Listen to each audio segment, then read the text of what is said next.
do my TUF 7 finale predictions. We're going to start from the bottom, work our way up. First fight we got Rob Yount versus Rob Kimmons. I got Rob Yount winning by second round TKO. Second fight is Tim Crater versus Cale Yarborough. I don't think Cale's got that good of a ground game, and Tim is really good on the ground. He's real slick. So I got Crater winning by first round submission. Next fight is a fight that happened back a little while ago. It was a KOTC fight. It's Jeremy Hearn versus Dean Lister. They've met before in King of the Cage, as I said.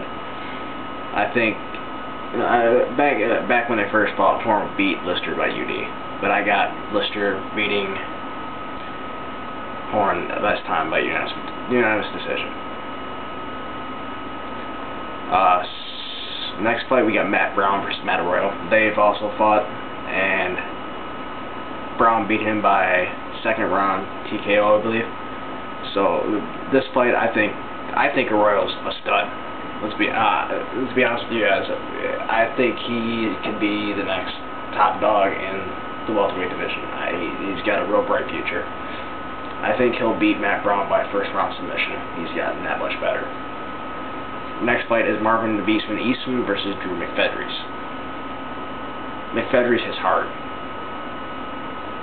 So I don't think Eastman's going to be able to deal with it. They said he's a bigger, like everybody says, they said McFedries is a bigger version of Robbie Lawler. I think McFedries is going to beat him by first round TKO.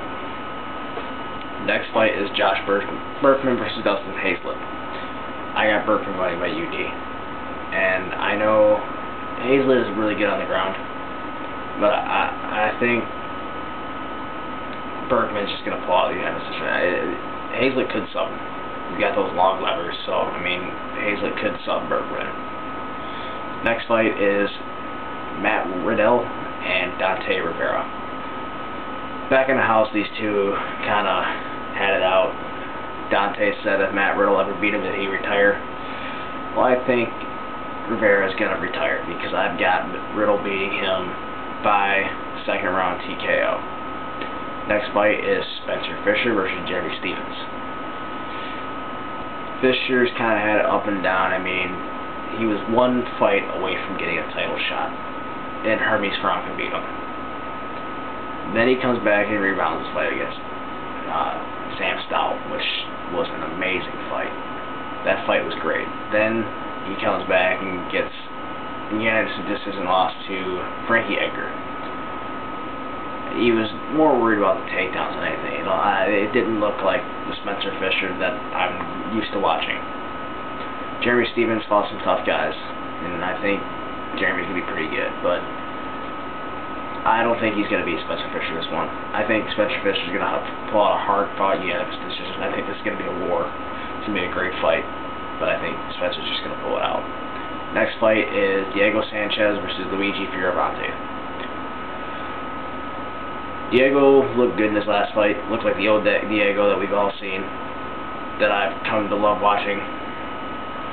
Fioravante is a slugger. Kid's got power. But I think Diego's going to be able to come in and take him down. I mean, he's working extensively on his ground game. But I think Diego's going to be able to pull off the second round submission. Next fight is CB Dalloway versus Amir Sadala. I told all my buddies that I thought Amir and CB were going to win. They were going to come down to the finals. When they matched them up together and the thing, I thought I was going to be wrong. I was kind of pissed about it. But I got what I said. And, I mean, that fight on TV was a war. I mean, Amir has got heart. He showed it throughout all season, all of his fights. He's pulled out all of his fights. He looks great every fight. He's a little bit of a slow starter. Once he gets in the thing, he's pulled out some really great stuff. Like the triangle choke when he choked out Matt Brown, that was great. I couldn't believe he pulled off that submission, that armbar on CB. That was crazy. But I think CB is going to get redemption this fight. I think CB is going to win by UD. And another war, and it's going to be another great fight. But I think CB is going to learn this time. You can't relax at all. Not against this kid. This kid's too good. Amir's going to have a bright future in the UFC, in mixed martial arts, period. Then we got our main event, Kendall Grove versus Evan Tanner. Evan Tanner didn't really look all that good. I mean, he's coming off a long layoff. I mean, he didn't look that good against Yushin Okami. He got knocked out with a knee. I don't think Evan Tanner's going to be able to deal with Kendall Grove's height advantage. Kendall's 6'6" at a middleweight. That's crazy. It's nuts. So I think Kendall's going to be able to use his reach and pick apart Evan Tanner, and he's gonna TKO him in the second round. So that's my Ultimate Fighter 7 finale predictions.